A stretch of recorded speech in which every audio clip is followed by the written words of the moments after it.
ঈদকে কেন্দ্র করে ধীরে ধীরে ফাঁকা হতে শুরু করেছে রাজধানী শহর ঢাকা। এই অবস্থায় অপরাধপ্রবণ এলাকার বাসিন্দারা রয়েছেন আতঙ্কে। তবে পুলিশ বলছে ফাঁকা নগরীর নিরাপত্তায় প্রস্তুতি রয়েছে তারা। আরও জানাচ্ছেন দীপু শিকদার। এবার নগদে পাচ্ছেন হেলিকপ্টার অফার, তাই কেনাকাটার পেমেন্ট নগদে করুন আর বুঝে নিন ২০০০ টাকারও বেশি ক্যাশব্যাক সহ হেলিকপ্টার রাইড। পেমেন্ট শুরু করুন আজই। নারীর টানে ঈদের ছুটিতে সপরিবারে ঢাকা ছাড়ছে মানুষ। তাদের সবাই রাজধানীর বিভিন্ন এলাকার বাসিন্দা। ফাঁকা ফ্ল্যাটের নিরাপত্তায় কেউ বলছেন দারোয়ান, আবার কেউ জানাচ্ছেন সিসিটিভি ক্যামেরায় ভরসা। আমাদের বাসায় সিকিউরিটি গার্ড আছে, এটা আর এছাড়া আর কোনো উপায় নাই আর কি।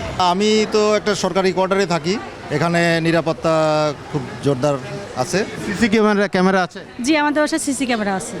আবার অপরাধপ্রবণ এলাকা মিরপুর আহমেদনগর পাইকপাড়া এলাকাও ফাঁকা হতে শুরু করেছে। বাসা বাড়িও খালি হয়ে গেছে অনেকটাই।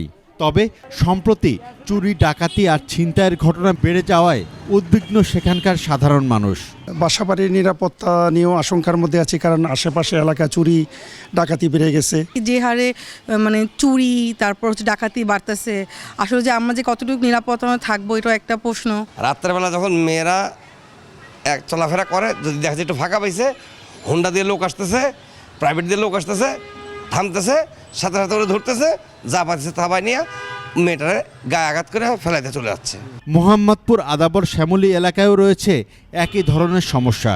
পুলিশ বলছে রাজধানীতে গ্রিল কাটা চোর সিন্ডিকেট টার্গেট করে চুরি করছে। কোন বাসাটি ফাঁকা আছে, কোন বাসায় যে ছুটিতে যাচ্ছে, কোন বাসার লোকজন, এগুলো টার্গেট করে তারা সেই বাসাতেই তারা দেখা যায় যে গ্রিল কেটে এই তাদের চুরির কার্যক্রমটি পরিচালিত করার চেষ্টা করে। মার্কেট কেন্দ্রিক, স্বর্ণপট্টি, বিভিন্ন গুরুত্বপূর্ণ যে এলাকাগুলো রয়েছে সে সকল এলাকাতে কিন্তু আমাদের এই পুলিশি টহলটা আগের চেয়ে অনেক বেশি জোরদার আমরা করেছি। তবে সবকিছু ছাপিয়ে সাধারণ মানুষের জানমালের নিরাপত্তায় পুলিশ তৎপর থাকবে বলে জানান এই কর্মকর্তা। বিভিন্ন থানা এলাকায় আমাদের ব্লক রেড পরিচালিত হয়ে আসছে, যেন সন্ত্রাসী, চাঁদাবাজ এবং কিশোর গ্যাং মাথাচাড়া দিতে না পারে। দীপু শিকদার, 21 টেলিভিশন, ঢাকা।